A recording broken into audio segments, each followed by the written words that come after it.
Hold on for a second.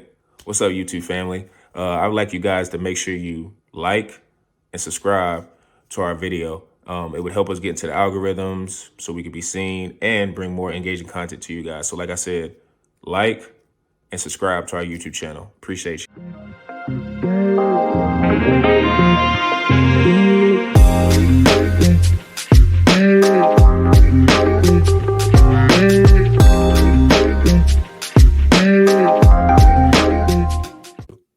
And welcome to another edition of the Picking Downs podcast. I'm your host, per usual, Sean Tyson, here with Zoo and Peebush. How you fellas doing? I'm doing well, man. A nice little birthday weekend this past weekend. It was a good time. Yep, appreciate that. Little birthday in the Shy? What'd you say? A little birthday in the Shy? Oh yeah, man. Had a little Cinco de Drinko, man. Cinco de Drinko. It always falls right around. You got the Derby. It's always Saturday. day after, yeah. Always day man, after. I don't know. I know you guys might not be horse racing guys, but man, the Derby's fun to watch. I watched the Derby. My horse. Yeah. I had to. You got to throw a little bit of cash, Zoo. You know, remember how fun that was betting on horse racing, man. It's that adrenaline rush, man. I lost every dollar, man. You lost every dollar, yeah. But I bet on the second favorite, and he was in like the middle of the pack the whole time, and he was the one that pushed right up at the end, and he lost by half a nose. I was, oh man, 10 to win 45 Zoo right down the drain, man. But on to better betting. The NBA's been treating me pretty well lately, man. I gotta say, nice little covers in game ones of the games last night. Timberwolves plus 5.5, Pacers plus 7.5. Man. Oh wow. Yeah, nice little parlay combo there. Nice, man. All I gotta say is thank you, Knicks, man. When the Knicks were down 10, I believed in them because of one man, Jalen Brunson. Only reason, man. We're watching a legend born right now, but. Yeah, the Knicks game, that was pretty competitive, pretty much what I expected, but the other game, shocking. Just shocking. Shocking, man. I got no words for that game. No words. Yeah. Oh, you'll have words for it in a little bit. Yeah, he'll find them. You have a couple of words, but the fact that now you just brought up Cinco de Mayo, the first weekend of May kind of might be low-key an underrated weekend. If you think about it, F1, Derby, like Cinco de Mayo, NBA, you're in the thick of NBA playoffs. Like that's a little underrated. Now that I just put 2 and 2 together.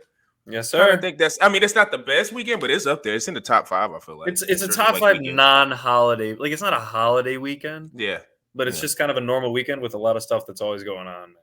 Yeah, for sure. But yeah, speaking of the Derby, I watch it from time to time. I'm not saying I'm a consistent watcher, but I think that sport might be the most difficult to bet because I don't know anybody walking around saying like, yeah, the Derby bet, I'm good at that. Like that's my thing. I feel like the Derby bet is a little bit more herky jerky, but they're very serious about it. And what's funny? Yeah. Just a quick side note on FanDuel, you have to go to a completely different. If you're in the normal FanDuel Sportsbook app, for all you bettors out there, if you want to bet on horse racing, you can, but it takes you to like kind of a separate website. And your money does transfer, but the bets don't show in your normal sports book. You actually have to go to the separate horse racing because I think it existed first, and that's why.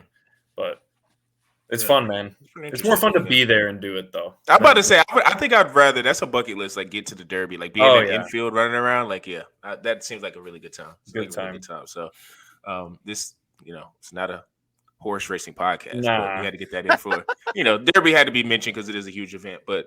Speaking of the playoffs, I think we all kind of witnessed what happened last night with the Timberwolves and the Nuggets, and we kind of wanted to start there because that's one of the more shocking events I would say in the playoffs so far, and how we were saying before the pod, like probably in the last couple of years, or just how it started. So I wanted to ask the guys their opinion on what's going right for the Timberwolves and what's going wrong for the Nuggets, and people, you can go ahead and get it started. That's the best defensive performance, Zoo, that I've seen in a long time. It felt like I know everyone's talking about Jamal Murray. He's getting absolutely abused out there. We were taunting this guy last week saying, man, no All-Stars, no All-NBAs, but he shows up in the playoffs, drops 50. Man, maybe it's just the Lakers. Maybe it's just the Lakers. That purple and gold gets him going. Everyone knows the matchup that he had against the G League Heat team in the finals last year. I'm not saying that it was going to be an easy series. They did handle their business. But, man, this Timberwolves team is legit. They have multiple defenders. Sean, you've shouted out their pause length. on the perimeter defensively, and they are just absolutely man. I mean, MPJ had actually probably been their most efficient scorer in the playoffs so far, and he was completely shut down there in Game 2. I mean, if you break it down, since halftime of Game 1, the Timberwolves have manhandled the reigning champions. I mean, just absolutely manhandled, from Naz Reid to Alexander Walker. Mike Conley, man, doesn't score any points, but he put up 10 assists. He moves the ball around well, to your point, Zoo. He's that point guard that the Suns could have used this year, man. Yep. The veteran guy, selfless. He's there to win a championship and do his job. Kind of like what Chris Paul was doing for the Rockets in years past, the Thunder a little bit, the baby Thunder, to kind of get them guided in the right direction. And Anthony Edwards, man, they've been making the MJ comparisons. I know he turned them down. It's too soon to tell, but it's sports media. That's what we do. And I was just most impressed with Cat. And I think he's one of those guys where when he comes out in a game, and I'm speaking on Game 2 right here, and he gets going early, he has the utmost confidence. I mean, I hate to bring it up. This man dropped 50 in the All-Star game because he was just making everything. He's a confidence guy, and if he's having an off night, you cannot rely on him at all, and you need Anthony Edwards to drop 45, which you could argue was a bit more of Game 1, even though I think he did have 20 points, Cat. But Anthony Edwards did have to carry them towards the end of that game. Whereas Game 2, he said, all right, young guy, you can take a little bit of weight off your shoulders here. I'm going to carry us. He did have to offset Aaron Gordon's hot first quarter in Game 2. And it was impressive because, I mean, no one else on the Nuggets is getting going. Jokic is inefficient, shooting 11 of 25 in Game 1. Not sure what he shot percentage-wise last night, but I bet it wasn't great because he only had 5 of 13, I think. 5 of 13. I mean, Jamal Murray, 6 of 14 in Game 1. Not sure, once again, his shooting percentage last night. But 12 blocks, Zoo, and 11 steals, and holding your opponent to 35% from the field. I mean, you can't ask Thibodeau to coach a better defense, man. But this Timberwolves team, they're a new breed right now, man. I don't know. There's no real team I can compare them to, like former teams, because they got the star power, but they play like the Pistons defensively. Well, they haven't lost in the playoffs, so it's kind of hard. Yeah, it's crazy. They haven't lost in the playoffs. Yeah, so I'm looking at this, and I'm thinking, I don't know if we're doing predictions or whatever, but they're 2-0 on the road, going home. I think the Nuggets might steal one, but I think this ends in 5. I think they're demoralized. I think they steal one, yeah. There's no way. I think they get one in Minnesota. They get one in Minnesota. Sorry, Zoo. Adios to the future bet. But everyone always talks about the 3-0 comeback, how it's never really happened. 2-0 comeback is pretty difficult as well, especially when you're talking about a team that is going back home. Yeah, going back home. It's just that rarely happens. I don't even know how many times that's happened in history that the team on the road goes up 2-0.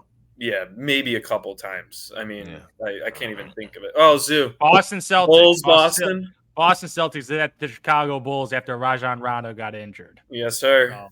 So they did come back 2-0 against the 1-8 seed. Was that the Isaiah Thomas? Yes, that was the fraudulent 1 seed. That was the fraudulent 1 seed. Yep. That was the most fraudulent 1 seed I've ever seen in my entire life. But man, like watching that game, like Game 1, they lost. I was a little surprised, but it was a very competitive game at the end of the game. Like Anthony Edwards dropped 40. Like just like when Ant-Man drops 40 points, I'm like, okay, he had his night, and he's having his night a lot of nights, especially against the Phoenix Suns. But that's Swiss cheese defense. But my goodness, that defense by Jaden McDaniels, making Jamal Murray look like a preschooler. Invincible. Man. Yeah, he got Jamal Murray bitching to the refs, making money signs to the refs, throwing a heat pad on the court, throwing a towel. Like he's acting like a child. He's acting like a child, man. And I will be shocked if the commissioner doesn't kick him out the next game, suspend him for throwing something on the floor. Well, he just got fined. So he didn't get suspended. Okay, thank God, because I need him on. For my future, I need Jamal Murray to play this basketball game. I will not let it go because right now, I will not let it go. I will not let it go because right now we got to make some coach because the physicality, the refs are letting these boys play, man. They're letting them play like a little more because the one thing about the physicality it benefits the Minnesota Timberwolves. Yeah. It benefits the Minnesota Timberwolves because these wing guys, as you said, Mike Conley is the only small dude on the court. Like, you look at Ant-Man, he might be 6'4". He built like a linebacker. Jaden McDaniels, 6'7", super long. Naz Reid as a stretch 4, stretch 5. He's so underrated, yeah. Dude, and he's a two-sided player. He plays offense and defense. Like, he's really bothered. He's really bothered Nikola Jokic. Like, really bothered. Like, Rudy Gobert, this guy, shout outs to him. He just won Defensive Player of the Year. The thing about Rudy Gobert is he's a great defender. But on this roster, he doesn't need to be because everyone on his team plays defense. They did not miss a single beat without Rudy Gobert. So I feel like, Rudy, this is your last year going to get DPOI because Victor Wembanyama is going to win this award the rest of his career when his team becomes, I would say, at least a 500 ball club, and they'll be able to give it to a guy on that caliber of a team. But this team, even on the bench, Nikhil Alexander, that dude is long, lanky too. Yeah. Like everyone, because the Timberwolves, they got a bench. That's what they got. They got a bench. They got athletes that are two-way players, while the Denver Nuggets is running out Reggie Jackson, Justin Holiday, and Christian Braun. Like, I'm sorry. I've always said when they were playing the Lakers, it was just the starters and then hopefully fill 10 minutes and hopefully survive those 10 minutes with the bench guys because the Denver Nuggets don't got a bench. It's the starting lineup. But the problem is this starting lineup gets off to terrible starts. It happened against the Lakers and now with the Timberwolves. My goodness. It's just like the game. I don't get it. Because, like, the passing, I love Nikola Jokic. I think he's the best player in the world. The turnovers are killing me. Like, some of the turnovers, he's lobbing it, missing passes. Someone's cutting, like, miscommunication, which is really weird because this team has a really good chemistry and they've played together a long time, especially multiple playoff series, multiple regular season runs with the same exact roster. And it just feels like they're disconnected on offense. And I just have to give the credit to the defense, making them look that bad on offense. Because, man, this might also be exposing how bad the Lakers defense is. Like, you compare Austin Reeves and D'Angelo Russell as that backcourt. There's no point in attack defense. And he's like, yo, you got to be kidding me. People blowing by, creating open shots. Like, the ADs can only do so much as a rim protector. Well, you got Nasri, Karl-Anthony Towns down there. Like, man, we don't even need it to do much, man, because these boys, I said it last time on defensive, Michael Jordan, Scottie Pippen. These guys are playing that level of defense. And I'm throwing Ron Harper when they put in Alexander, man. They're having these long, lanky dudes, that 90s-style defense with hand checking, and it is making my boy Jokic look not the MVP right now. No. Like, this is not like the first game, he had a nice stats. He got 32 points, but he had 7 turnovers. 44% shooting. Big man. That's an okay game for Jokic. But this last game, he got 16 rebounds, so good for that. But 16 points, a lot of turnovers again. He just looks like he just doesn't look like that basketball savant that I was seeing against the Los Angeles Lakers. Well, Zoo, do you think it also had to do, and I said this to Sean, I think right before you hopped on, that with Gobert out, it forces Jokic to try harder on defense because he has to step out to guard Cat. Yeah. And then it tires him out because his issue is fatigue, right? That's literally the one thing you can take advantage of him is forcing him to play defense. If you can't just sit down low with Gobert, maybe – I'm not saying they sit Gobert for the rest of the series. I'll shout out him. He just had his first child. But I think this is showing that, look, they've been great with Gobert too. I think we can all agree a much better camaraderie, chemistry than last season when this was a huge issue with their twin towers. But, man, I mean, it proved that at least against the Nuggets, this specific matchup, kind of like how we were worried about the Lakers last year with their size against the Nuggets, right? Maybe going a little smaller and more athletic is what you can do to get rid of. Exactly. Yeah. So, that was just something I noticed because Jokic had to step out. Cat ended up pump faking a couple times, driving. Yeah, and as you said, perfect analysis. Karl-Anthony Towns is a confidence guy, and that first quarter just sets the tone for the rest of the game. Because I've seen when Cat struggles, gets into foul trouble, frustrated, 2 fouls, he's out. Problem, he's just done. Yeah. He's just done. Like, you just don't need to worry about K. It becomes extremely passive. But he started off cooking, just jab stepping, pull up 3 with the hand in the face, midi game. He did hit this nice drive. I was like, Karl-Anthony, that is a key thing. You got to make him uncomfortable, especially in that first half of basketball, try to ruin his confidence, because he's 100% a confidence guy. Because when he loses his confidence, he's not like really a high. He's a very low impact guy if he's not scoring the basketball. Like, he doesn't really do much else outside of getting buckets. And he's not a rebounder. He's a solid rebounder, but he's been really, really impressive in this playoffs right now. And he's playing like complimentary basketball to Mr. Ant-Man right now, who's really showing his playmaking ability now. Like, that's one thing in the past. I'm like, okay, I don't think he's the greatest passer, but when he gets double teamed, he's making the right decision. I don't think he's an elite passer, but we've seen growth from being a scorer to now be a playmaker. You gotta be Tatum in that, Zoo. A little bit of Tatum in that when Tatum took the hop, becoming a bit more of a facilitator. Yeah, guys like D Wade became that way too. D Wade kind of stepped up in that way throughout his career, especially as he started getting younger stars. So yeah, exactly. Man, Ant-Man is definitely he's only 22.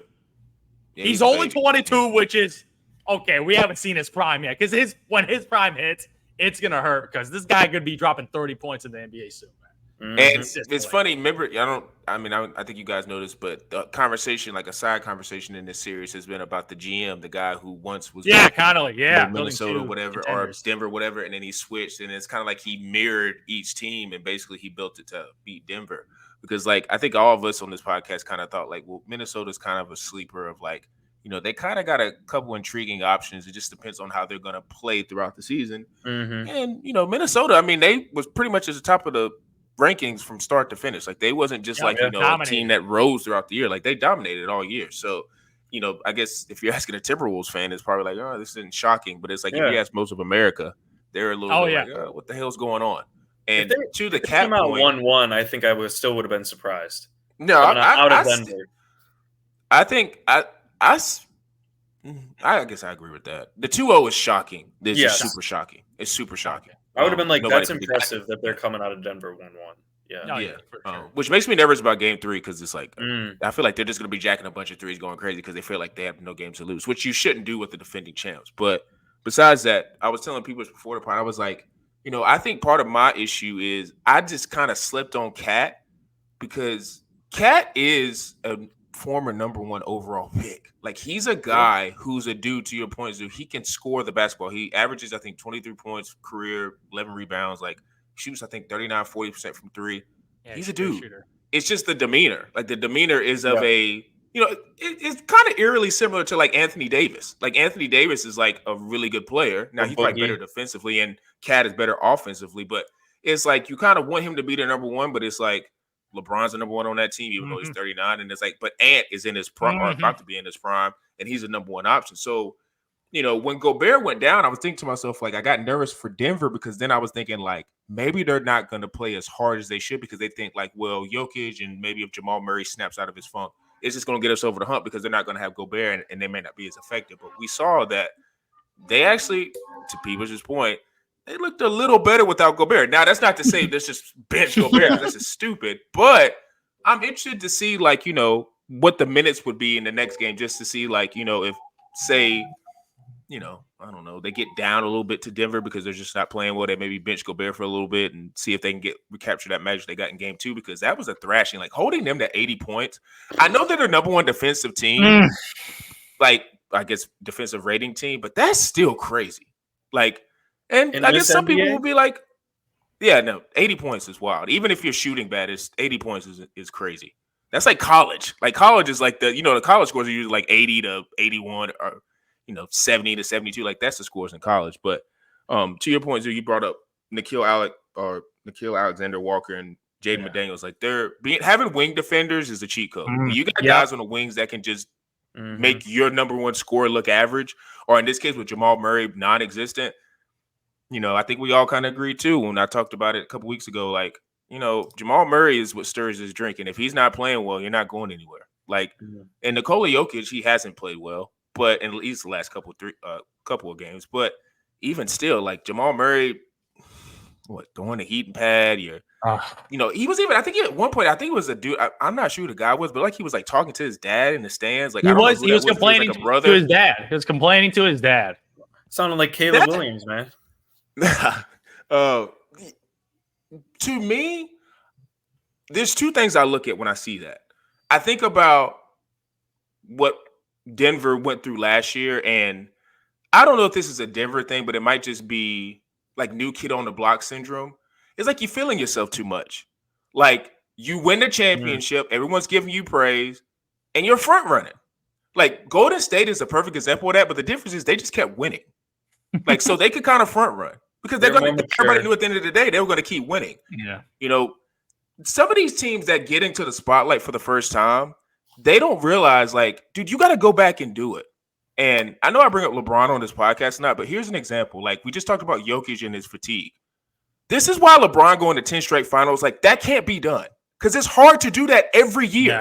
Yeah, it's hard to do that. I mean, I know Jokic is a big dude, and, like, big guys normally get tired. I get that. But even if it ain't Jokic, like, any player trying to repeat is the reason why Steph, LeBron, I mean, who else has repeated? In terms of championships, I mean, the Spurs dynasty, I think Kevin maybe Durant. they repeated one time. They never did. Like Kevin Durant with Golden State. Like, but that was dynasty. Spurs dynasty never went back to back, so it's extremely hard. Okay, so it's extremely like hard. The Miami Heat. I'm trying to think of. Yeah, Miami Heat, Golden State Warriors, and the Shaq Lakers in the modern era. Yeah, the Shaq Lakers. They did. They would, but no, they didn't go back to back. They only won one. Isaiah Thomas. They only. I'm talking about the modern era. Yeah, modern era. I don't think outside of like you said, Golden State, Miami. Yeah. Okay, so one of the two was in the modern. Well, era. Even if so, it's just three. It'd be three teams. Yeah. It shows like in this league, and I brought this up a lot. I feel like in this league, it's so talented that I don't think anybody saw a team like Minnesota coming and being in the spotlight and like dominating Denver. So it's like, what the hell, like. Go ahead. I have a stat about Minnesota Timberwolves. In the beginning of the year, preseason. Oh, God, not the preseason rankings, dude. Don't pull that on me. Before that, no. If you want to bet on Minnesota Timberwolves to win a championships, it was 66-1, and that was 16th in the NBA. So there were 15 teams that you could bet on that had worse odds than the Minnesota Timberwolves. And what they're doing right now, they have leapfrogged the Denver Nuggets based on odds now, based on what they've done. Yeah, what they've done in this series. So Minnesota Timberwolves have beaten every expectation that anyone had because I definitely didn't see them becoming the number. Except for Timberwolves fans, that's it. Yeah, I don't even like they're the only ones that doesn't count. I feel like Timberwolves fans were a little bearish after that whole debacle that first season with Rudy Gobert, but they have figured it out. And I have to give a lot of credit to Coach Finch and his coaching staff because it takes a lot. It was a lot of strategy of how to integrate 2 7-footers because that is not easy as far as space is concerned and using 2 bigs in that way. But they're doing he probably called up Popovich, man. He probably called up Popovich for the Duncan Robinson, Tim Duncan. I'm telling you, man. Maybe he did done it, but you got to be willing to ask for help. Yeah. I also think and I wrote this down. I know we were just killing Murray about his attitude, but Michael Malone too. Like, you cannot be that just unraveling in front of everybody. Like, I understand every coach gets fired up. I get it, but it's like he's shown signs, even a little bit when they've had like bad moments within games, even though they've won a lot of games. He's had moments where you see it that's in him. And to my front running part, like when your coach, who is the leader of the team. And I'm going to get to Nikola Jokic in a minute, but it's like he's the front face guy. Like, you can't be acting like that. Because now when you do that, like you said, Jamal, that does not, now, hear me this. I'm not excusing Jamal Murray. Like, you're a grown man. Like, dude, have some composure and stop throwing stuff on the court. Like, what the hell are you doing? Yeah. Like, I don't even think, like, they gave him a $100,000 fine, but I bet you that's not even in the rule book because everybody has enough common sense to know you can't throw stuff on the court. Like, you can't do that. Bob Knight, I don't care what the hell's going on. Because imagine if, like, someone actually got hurt and stepped on got injured. That's crazy. That would have been awful. Yeah. Like, it altered the series. Like, that would be crazy. So it's like, and I think, too, didn't he tried to throw the towel and it didn't get there, so then he threw the heat pad? It's like, bro, you're having a bad series. Jamal Murray was so bad that he couldn't even hit the shot with the towel, man. Like, he was missing out. It's crazy. I'm sorry. Jamal Murray, man. The coach. And so, to me, this is where I'm looking at Michael Malone, and whether it's fair or not, I'm looking at Jokic. Like, the series is not dead, so I hate to have this conversation because they can easily win Game 3, and then now it's a real series. Oh, yeah. Because if they win Game 3, it's a real series. It's a real series. They win Game 3. Yeah. They lose Game 3, it's over. Okay, but because nobody I know the 2-0 for one more game. They go down 0-3. Okay, because it's hard as a defending champs. It's like, and I'm going to preface before I say this. Like, it's hard for me to just kill the defending champs. Now, if this was just a regular team and they hadn't proven they've won a championship, I'm like, oh, it's over. It's dead. They're done for. But they've won a championship, so I'm going to give them a benefit of the doubt of going on the road, rallying the troops. And I'm kind of maybe expecting Minnesota to be feeling themselves a little bit and just doing a lot of uncharacteristic stuff. Because you're up 2-0 on the road. Like, you can't tell me that they're not feeling themselves right now. And I know we want to talk Knicks in a second, but it's all going to depend on if this incident right here, if it fired Jamal Murray up, or if he's going to be. Yeah. There's a difference between getting fired up quietly and just showing it with your game, or if he composed anger really, or if he just starts flailing and starts and trying to take over the game. Because if he tries to do that, that's game over. Because this team's too good defensively to even allow him to try that, let alone him be successful. It's the worst of worst. Like, not only is he not playing well, you're going against two dogs on the perimeter. Oh, yeah. And he's hurt. So that's what makes it makes me feel like I don't know if he's ever going to get it back, because he could even play well. And I guess his version of playing well may be like, okay, he gets 18 or 20 points. I don't think that's still going to be enough. He's going to have to go nuclear. And you know what also this has shown me, and I was about to get on Jokic, but I just want to say something about Jamal Murray. Maybe this is why he's looked at as like, you're a good player, but you're not an operational. He's gotten, to your point, you brought up, I didn't even think about the Heat last year. Like, he was going against a bunch of G League guys and he was going crazy. And even in the bubble, he had that crazy explosion. That kind of where it started his legend of being like the guy in the postseason. But it's like, maybe there's a reason why he only gets crazy in the playoffs. Like, you could say he's a clutch player, but maybe it's just, maybe in the regular season, it's just more of who he is. And now when he's maybe going against teams that could match up with him on the perimeter, it's showing of like, Jamal Murray's good, but he ain't that dude. He ain't that guy. He just has moments when he rises. Everything. I think we got tricked by the Lakers series too, because to your point, Zoo, he's going against freaking D'Angelo Russell and Austin Reeves. And if you really break it down, he got pushed up higher because of the 2 game winners he made. Game winners. If he didn't make those 2 game winners, his field goal percentage in that series was low 40s against the Los Angeles Lakers. So he had 2 great, unbelievable shots and moments. Yes. But if you look at his overall series as a whole, it was not the greatest. Masquerading. He was masquerading. Yeah, that's what he was doing. But to end this, and we can get on the next, like, whether it's fair or not, like, if Jokic does go down 3-0, he's gonna have to answer for that. And if they lose the series, he's gonna have to answer for it. He's gonna answer for it. You cannot get swept. You can't get swept. Like, you're gonna have to, I think Jokic benefits, and I don't think this is by design, but I think he benefits with which is why people don't destroy him, is because he does guys, honestly, I just like to be in Serbia and I like to do horse racing and I like to dance around a campfire. He likes to be nonchalant. And I think that's strategic because it makes people look at Jokic like, oh, well, Jokic really doesn't care about ball. I'm not buying it, because you cannot care about ball and almost be on your 3rd MVP. You care enough to win. You can't sit there and say, well, I don't work out. This is just God-given. Like, no, to win 3 MVPs, you have to be somewhat dedicated. Like, stop with that. Like, you care. Because if you didn't care, you just go out there and average, and you wouldn't have, like, when you play against Embiid, you wouldn't want to go against him. Like, you care about playing basketball. So I think to his point, to his little, I don't want to call it a shtick, but his whole like, I don't really care. It's just like, I just like to be in Serbia and I don't really care about the MVP trophy. I'll pick it up when I get back. Like, no, now you're being talked about because of what you've done in the regular season. And I know it's a regular season award, but we always say to people who won MVPs, we take what they did in the regular season and apply it to the postseason. Like, you're now in a different category. Like, you're being talked about as a Pantheon great. So guess what's about to happen? If you get swept, or even if you just get 1 game, you lose the series, that fire is going to have to be on your ass, bro. Because if you got 3 MVPs, now we're looking at like you're 1 below LeBron. Like, you're in that kind of, I don't think he's in the Steph or LeBron category, but you're going to be talked about in that that realm because you have 3 MVPs. That's just how it goes. And everybody goes through it. KD, I was just killing KD last week. Like, he's about to have more. KD's only got what, 1 MVP? 1 MVP. Yeah, like, he's already got more MVPs than KD. So it's like, and it would be if he wins it this year, that's 3 out of 4. No, you about to get flamed. You can't skate now and be like, well, and to your point, Shaq has always brought this up as for like big men.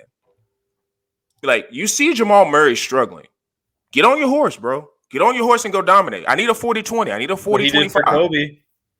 Yeah, that's what he did. Like, sometimes you just got to do that. And I think, too, with Jokic, it's a little bit more difficult because obviously he's not as athletic as Shaq. But Jokic sometimes struggles with, like, the Lakers series years ago. Perfect example. What did they have when they beat the multiple bigs? JaVale McGee, Dwight Howard, and Anthony Davis. Athletic bigs bother Jokic. Mm-hmm. Like, Anthony Davis by himself multiple. Having different types of looks on deep. Exactly. Even though Cat's not a defender, but Naj Reid. Yeah, that's the thing. You need Kyle Anderson too. Kyle Anderson. He's another one. Good. Yeah, I don't know about that slow-mo jump shot, but he got IQ and he's a really good defender. He's a good defender. Once again, to your point, they weren't. No one was expecting Gobert to miss that game. So when it got announced, they're like, "Well, what are they going to do?" Well, then they start Kyle Anderson, and it just throws him off completely. It's crazy. Boris Diaw. He Boris Diaw. Boris Diaw might have had a better shot, though. Yeah, he's a skinny Boris Diaw, man. He's a skinny Boris Diaw. And, oh, man. I thought Nikola Jokic was going to dominate, though, Gobert, and he had probably his worst performance I've seen in the last couple of years in the playoffs. I'm not bearing him, though. I got to see game 3. Yeah. And it's more so about Minnesota. Respond, yeah. Mm-hmm. It's more. I think Minnesota's. I think they might just be hot dogging it. All right, Sean. I guess you want us to throw 10 for you on the Nuggets to come back in the series? Is that what you're saying? No. I think, like you said, I think it ends in 5. I think Minnesota's just a better team. Man, we has to because it's like, baby, just give me one game. Give me one game. You say he could cash out? Nah, I ain't cashing out for an L, man. Stop it. I'm riding with the Nugs, baby. So we're gonna be interested to see. By the time we come back on this pod, we'll probably have a good idea of where that series is going. It might be. When did they play again? Friday, I think. Not sure. I think there's yeah. If they extend it, then maybe we'll have a reason to talk about it. But speaking of other games and series that started last night, the Knicks and the Pacers. I don't really have too much on this because I just kind of feel like how the series is going to go. But I will say, we know what Jalen Brunson is going to do, but I'm interested to see if Jalen Brunson just has like a normal game where it's like 25 points where this series goes. Because I think they are getting to a point with the Knicks that they are really dependent on Jalen Brunson being just like I'm talking like assist, set. No, and I know he's a point guard, so that's what he does. But him as a scorer, I do know he has the ability to score. But I do I am a little worried that maybe he has just like not a bad game, but like he just goes for 25 and 11. And I'm nervous if who else is going to be that extra scoring punch for the Knicks. That's the only thing I'm worried about with the Knicks. But if Jalen Brunson is going to continue to go for 40, they're going to probably sweep the Pacers. So I don't know what you guys' thoughts on it is. Jalen Brunson, man. He is pulling a James Harden. This is MVP James Harden, not that playoff James Harden, that MVP regular season James Harden. Because the amount of isolation plays they're running for this guy, and this is a short man. He's 6'2", 6'3", maybe, man. Maybe. But he is dominating at a level I have not seen. Probably since like LeBron James as a scorer. Like this is like having 4 straight 40-point games. Yes. Last guy to do that was Michael Jordan. And he's getting assists. And he's doing it on a roster where like he's the focal point on the offense. It's not like he has a complimentary all-star caliber player to rely on. He is a one-man show on offense. Josh Hart is a bona fide superstar role player. DiVincenzo is a sniper. You got Hartenstein. He got the little teardrop shot. He could do a little of his role playing defense with a little teardrop. And OG Anunoby is your clear 3-and-D type of player. So if you're looking at the lineup, they don't have a secondary ball handler that could dribble, penetrate, and create shots.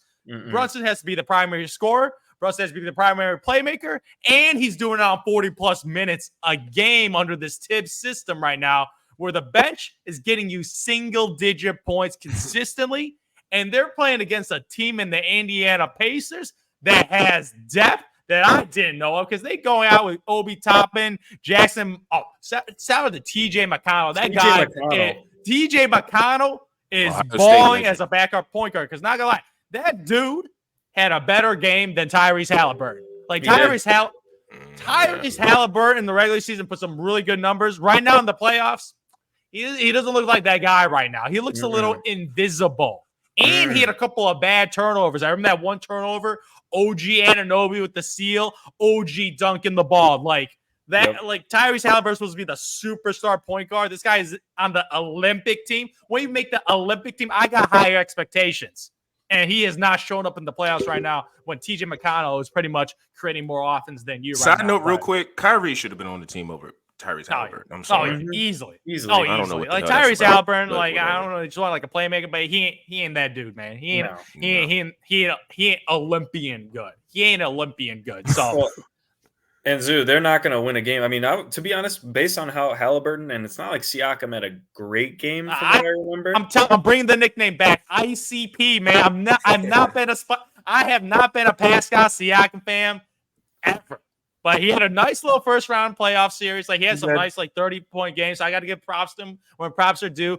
But Pascal Siakam, the biggest moments, I do not trust his offensive package, his skill set. And OG Anunoby knows him because they were teammates together. So they're very familiar with each other. And I feel like OG Anunoby is going to be like, okay, this guy, barbecue chicken on defense, man. I ain't worried about ICP, man. I ain't worried about him. Well, Zoo, they're not winning the series at all if TJ McConnell and Miles Turner are their two best players, man. And no hate, Miles Turner can give you 20 and 10 on any given night. He can shoot. You know what he is? He's a more athletic Karl Anthony Towns, man. That's what he can be. That's what he can be. He loves that top of the key 3-pointer, man. Oh, he loves that shot. Yep. But he's definitely more athletic. He's more of a rim protector when they need him to be.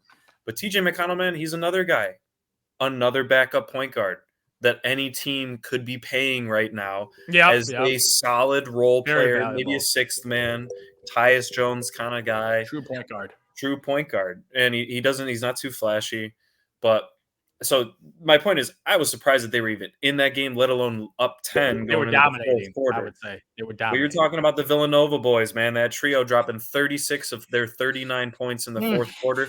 Brunson putting up 21. Josh Hart, Zoo, you called him a certified superstar role player. Yep. You want to know what the second best thing on this team has been besides Brunson is his offensive rebounding in general. Second chance. If he was, he's got to be averaging at least like 12 rebounds. I mean, he's had a couple games where maybe he's around like the 7 or 8 level. Yeah, he's averaging greater than 12 rebounds a game in the playoffs. There you go, in the playoffs. Yeah, I'm not talking about all season, but in the playoffs for sure. Yeah. And then you're looking at DiVincenzo, man. He had a couple off games shooting, but that's what shooters do, man. They keep shooting. Thibodeau and Brunson with all the ISO balls, Zoo. Someone's going to have to help off. For God knows, I don't know why they're using DiVincenzo's defender to help off on Brunson. That's the one guy you can't leave open. I'd live with Josh Hart's shooting threes, even though he's competent. I hit that wide open one to win a series. Yeah, I'm allowing Josh Hart to try and beat me more than I am DiVincenzo because he's the one that can get hot and hit 5 or 6 in a game, and then it's over. So, yeah, man, I mean, you made an equivalent to LeBron James' dominance. There are two guys that I know we might talk about him. We already talked about Ant. I'm equating both of their runs right now. Now, they both might not make the finals. They might not win the finals. That's not what I'm saying here. D-Wade 06, Zoo. That's what I've been thinking of with both of these guys. Now, obviously, D-Wade had Shaq at the time. I'd say Anthony Edwards is a little bit more equivalent for his team because Brunson quite literally has nobody at Shaq's level, even in 06. But we're talking about a guy that averaged 35 a game in the finals back against the Mavs, heavily favored Mavs in that series. And, like I said, Brunson, I'm sorry, unless the Cavaliers somehow upset the Celtics in this series that starts tonight, I'm not putting the Knicks in the finals. I do think they take the series against the Pacers. Sean, I think you said 4. Absolutely. I got them in 5. I think Indy takes one at home just because, they got a good home crowd, and this is the first decent team they've had in a while, really since the PG Danny Granger days, man. That's really the last time they were relevant. And, so, Knicks, I do think they have a legit shot against the Celtics, but I'm not taking them. No. I give them no shot. Now, the Timberwolves do. That's another one, man. So, I guess, they could be making D-Wade type playoff runs right now. And that was kind of the first thing that popped into my head for both of these guys. But to your point, man, Brunson, he's going to have an off game, Sean. And if he does, you better believe Josh Hart and DiVincenzo are going for at least 20 apiece, or Anunoby. Two of those three guys on any given night has to have at least 15 to 17 points. Yeah, easily. Yeah. With their defensive prowess, they can stay in most games. But the teams that they may have to face off of, like a Boston or someone coming out of the West, it's just a little tough to see me going. But hey, man, maybe an Eastern Conference Finals is all they need to hold them over till next year. Yeah, because next year, huh? D-Book, man. They're one more perimeter score away because they're relying on Josh Hart to become. They're doing. I would say he's a superstar role player. His offensive rebounding, but also his passing and his ability to start fast breaks. Yeah, like he had a lot of. Might say hyperbolic. He had a lot of Magic Johnson moments, man. He just gets the ball, layup package. His rebounding and pushing the pace to get easy baskets been extremely effective for this Knicks team because in the half court offense, he never sits. They need those easy baskets because in half court offense, it's very, very tiring on Brunson doing all those dribble moves, dribble package, and trying to score on this Indiana Pacers team. So they need as many easy baskets as possible, and fast breaks is the easiest way to do it, especially in the playoffs right now. Good point. Josh Hart is starting a lot of fast breaks and getting buckets. So this guy's having one of the better series I remember. I don't know if we started it now, but like picking who would you rather have in terms of Brunson and Anthony Edwards, I kind of feel like the thing with Brunson, while it is impressive what he's doing in terms of like just scoring, facilitating, and pretty much being a do-it-all player for the Knicks, I mean, the NBA has a very good history. Like if you just go into the books of if you just go into a library that's the NBA library, just go into the books and see like how are NBA championships won. They're not won, and this is in no way I'm crapping on Jalen Brunson, but we've seen this before. Like we've seen the undersized guard go crazy. But then when the undersized guard has to go against maybe another wing that's like, you don't even have to, I wouldn't say you have to be a Jaden McDaniels type of wing defensive because he's like the apex of that. But like if you're just a good wing defender, you could take Jalen Brunson away. And I hate to do this to you guys, but like the perfect example is when LeBron did this to D Rose in the playoffs. Like in those last couple of minutes, like he shut down D Rose, and it's because LeBron was just a bigger athlete. It's nothing against D Rose. He didn't have any help. 6'1". I saw a post the other day where they were talking about like if Kyrie was 6'6", he would be in the conversation for being like maybe a top 5 player ever because he's just that skilled at 6'1", 6'2". And as good as Jalen Brunson is, I would rather have Anthony Edwards because even though Ant is not a 6'7" wing, he's still in the 6'4", 6'5" range. So that puts him right because D Wade wasn't a 6'5", 6'6" wing, but he was considered a wing. I think Anthony Edwards is, I don't know what the stats are, but I think he's a little bit a better shooter than D Wade. So by to me, far. Better 3-point shooter. So to me, it's like I'm gonna decide with that guy, even though there's a chance. Like, wouldn't it be crazy if they met in the finals? Like, if the Knicks beat the Celtics, whatever, that'd be crazy. Then we'd be able to answer this question for real. But I'm still gonna side with Ant because not only is he's a wing position, I do feel like he is like a relentless defender when he wants to be. Like I don't think Jalen Brunson has it in his bag to guard as good as Anthony Edwards can, and Anthony Edwards could if he wanted to be a two-way player. And to me, that's like icing on the cake. Like if you give me the Ant-Man that's going for 40, but then on the other side he's harassing like your number 2 option or even number 1 option sometimes. Give me that guy. Like, give me that guy. And that's, like I said, there's no shade against Jalen Brunson because I think what he's doing is more impressive because, like I said, they don't have a number 2 option. They don't. Right. Like, they just have guys that are trying hard and, like you said, they're getting fast breaks and they're making 3-point shots. But all it takes is for Brunson to have a 25-point game, and then now you're telling me I need Josh Hart to – no. I don't want to hear nothing about Josh Hart running a play and getting to the basket. Like, no. I want him to get an offensive rebound and get a putback and get to the line. Like, I don't need I guess – Anunoby could get hot, but that's asking a lot too. Like he's still just a 3-and-D guy. So 3-and-D. I know dribble package. Yep. Yeah, I gotta side with Ant too. As much as I love watching Brunson, to your point, I think you put it perfectly. He's doing something. They're pretty much equivalent in what they're doing right now. I'd say Brunson is averaging more in this playoffs. It is more impressive of what he's doing because he does have less. But Anthony Edwards, I think even though Brunson gets a lot of assists and all that, I think it's because he is the only option. And so, therefore, he gets all the attention and he just kicks out to a wide open guy for a shot nice little hook shot by Haverstein or whatever his name is. Hartenstein, thank you. But Anthony Edwards is playing with another guy, and he's getting double teamed a lot. And I feel like, to your point, he's taken a nice jump that we've already seen Brunson take, and he's only 22. Right? So I'm going to take the younger guy. And to your point about the league that they kind of push players into the spotlight. They like an athletic guy that can make highlight plays, and that's what Anthony Edwards is. Is he more at risk for an injury in that sense? Probably, but he's going to be. I don't know. He's built like a bull. He ain't like skinny, like a John Morant skinny. Skinny athletic. He is built and he can jump. Like his first love was football, so like he's a football kid that just I'm going to play basketball and become the number one pick. Yeah, like that's exactly. Who he is. Yeah, which shout out Tom Crean, man, for recruiting this guy to Georgia and how no one else got him.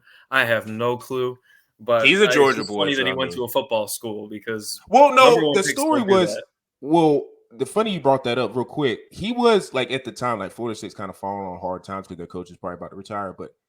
Florida State was kind of underrated. You guys know Florida State. You guys got Patrick Williams, but like Florida State has had like a good amount of wings and guards that come out, and they kind of were like an NBA factory a little bit. So like he was going to go to Florida State, and I want to say NIL was kind of in the baby stages of NIL, and it kind of was getting introduced, and then I think that was kind of like the tipping point to where he was like, I'm just gonna stay in Georgia or whatever, because he was like signed, sealed, delivered apparently to go to Florida State, and then which is another football school. So I mean, I don't know. It's just those guys that are one and done. They're there for a year and they're out. So wherever the party is, I'm just gonna go to their party, drop 20, and get drafted in the NBA. I don't really care about if it's a basketball school. But go ahead. No, that's all I got, man. I just wanted to shout it out, man, because he's just it's been fun to watch him play. I like seeing a new star born and that's willing to take over a game and be very serious about it. So it's just exciting to see for the NBA. Not only showing like unbelievable ability on the court, man, off the court, we're seeing some leadership. They said when you see this guy in post-game press conference, he already had the charisma. As a rookie, I saw the interviews with this guy. I was like, this dude already has that charismatic ability to be a likable guy and potentially be a future leader. But we're seeing him right now, like going on Cat and not fouling, and Cap taking that opinion obviously easily because Ant-Man just has that swag that some other dudes just don't have. And it's something special. It's something you can't teach. It's something you can't learn. It's just something you innate have. And Ant-Man has that it factor where his charisma, his leadership, like when you go on the court and you got Ant-Man on your team, you play with a little confidence because we got that guy on our team that could be the face of this league right now, where he becomes the face of pretty much North American basketball because we got all the Euros dominating. You got John Morant acting a fool. Anthony Edwards, I know he's got to be seething. This was John Morant's throne that when he was leading that Grizzlies team, he was looking like that guy. But with him acting a fool, Ant-Man just snatched it from him, and he's going to get that nice shoe contract, and he's leading his team to the conference finals. He's going to potentially knock off the MVP, and if he makes it to the NBA finals as a 22-year-old and somehow wins an NBA championship, oh my, we're going to be having conversations. Because if winning a title at 22, that's something that Michael Jordan didn't do, LeBron James didn't do, Kevin Durant didn't do. Like, my goodness, this is unprecedented. Wade was the closest one. Yeah, Wade was the closest one. He played a couple more years in college, but he won in his third year. In his third year. So I'm like, he might do something that's unprecedented. So we might have a future conversation about that because destroying the Phoenix Suns as a sweep. That's too hard, man. Come on. I don't know. A sweep? Okay, not a sweep, but I thought they were going to work them is one thing, but sweeping them in that factor against Katie and Book, they played every single game. They weren't injured. Sweeping two Hall of Famers, and if you sweep or beat this Nuggets team in 4 or 5, that's an MVP. That's a 3-time MVP, and they somehow beat whoever, Luka or Shea, in the next series and make it to the finals. Especially if him and Luka matched up. God. Stop. I'm actually rooting for that. It's the new teams, boys. It's going to be Shea versus Anthony Edwards. Man, I just remember something. I'd rather see Luka because I remember we had a conversation about which team will be more surprised. The Oklahoma City Thunder and the Minnesota Timberwolves, and it might happen meeting up in the playoffs, which is shocking to me if that happens. Yeah. I honestly, that probably more likely might happen because you still got to depend on Luka and Kyrie. But just for entertainment value, like right now I'm loving what Anthony, like most of America is loving what Anthony Edwards is doing, but also like I still like Luka a lot. So like either way, whoever wins that series ends up in the finals, I'm good. Yeah. Like I'm happy because it's like you're gonna have the dawn of Anthony Edwards if he makes it to the finals, or you're gonna have Luka who's like, okay, now he's finally on the big stage. Yeah. And he's going against more than likely probably Boston. But, I know we're not going to talk about too in depth of the two games tonight, but man, we got to think about Luka here, man. Kyrie was the one that took him through that series against the Clippers, man. I give you that, but Luka closed the game. He did close the game, man. The game 6, he was phenomenal. He did, but Zoo, in that game 6, though, Kyrie had 2 points in the first half, man. He comes out and carries them and gets his. Luka had his. I'm not making this equivalent, but we were just talking about it. Luka had his little Jamal Murray ended the game moment there in the series. I'm not saying they're the same player, but he was not showing up efficiently. 1 for 10 from 3. 1 for 10. I had a bet on Luka with 3 threes, man. Very disappointing. Yeah, so I'm not saying, look, he's a great player and all that, but he needs to change it up because this Thunder team, got to figure it out. They have some physicality too on their wing defenders, man. So Lou Dort, man, Lou Dort's ready. No joke. He is no joke. I wonder. I guess he would take Luka. Lou Dort would definitely. Yeah, SGA would take Kyrie. Yes, absolutely. Yeah, SGA go get cooked by Kai. I'm sorry. Kai cooks everybody. So but I mean that might be a. We'll see because I think he will start off on Lou Dort, but Kyrie might go crazy if it's Shea guarding him because Kai is he's a guy who, like you said, he's won the NBA Finals. He made one of the biggest shots in NBA history. Like he's not fearful of the moment. So like he is a perfect number 2 for someone like Luka. And I think Luka's going to self-correct and he's going to get right. So he had a bad series. The shooting is a little concerning, but that's the thing. And plus, too, Clippers got defenders, but I mean, who else on OKC outside of Lou Dort? Who you think could? I mean, I don't know. Jalen Williams. Jalen Williams, maybe. Jalen Williams, he's a bigger wing, physical defender. So no one locks him up. I mean, he drops 32 on crappy shooting percentage. He's still going to put up numbers. No, he's going to put up 30 easily still. Yeah, because as long as you force him to have a bad game, and even if Kyrie plays well, PJ Washington's their 3rd best scorer. I mean, come on. So, I don't know anybody after that. So, and then Cleveland, a team that needs a bench. One of their shooters was out. That's the thing, man. They need a bench. Mm-hmm. Yeah, they're. I mean, I like Derek Lively, but he's still got to continue to grow as a interior defender. But I mean, it's coming down to those 2 guys. So I mean, my heart kind of wants to go with Dallas, and I picked Dallas. I picked Dallas before because I just think the 2 stars in that moment, like OKC, how we learned in the NBA, it's a process. You can't just be. I mean, the Thunder with Kevin Durant and James Harden and Russell Westbrook, they kind of broke the mold and changed it up a little bit, but that ain't normally how it goes. You got to take your lump. So I think I'm going to side with the Mavericks there, and I don't really have an opinion on the Celtics. Celtics in 5, especially if you look at that. If you look at that score right now, that's all you need to know. Now, once again, another one you could argue the same thing. Tatum was not the one that they needed him to, but carrying in that series, it was Brown. But they are without Kristaps tonight.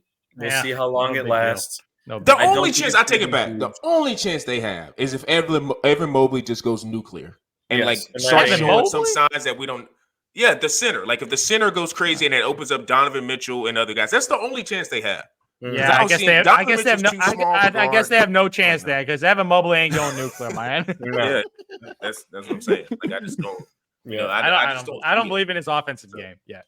No, me either. He kind of got hyped up because he can make a couple 3-point shots, but that's not his.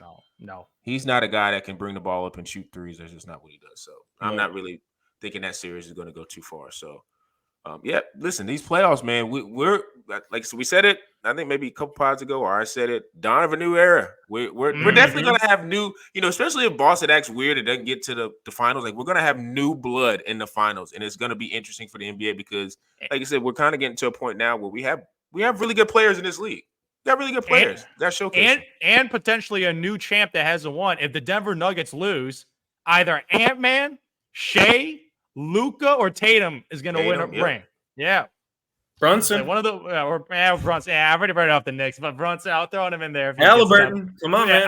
0% chance, 0% chance they win a ring. 0. I don't know what those are. So one of those 4 or 5 guys might be getting jewelry in the Denver Nuggets. And you know what? We talk about the face of the NBA. To your point, all those new guys, they could start maybe making a stake because we thought it was going to be Giannis, but then he never got back. No. But to my point, it speaks about the depth of the league.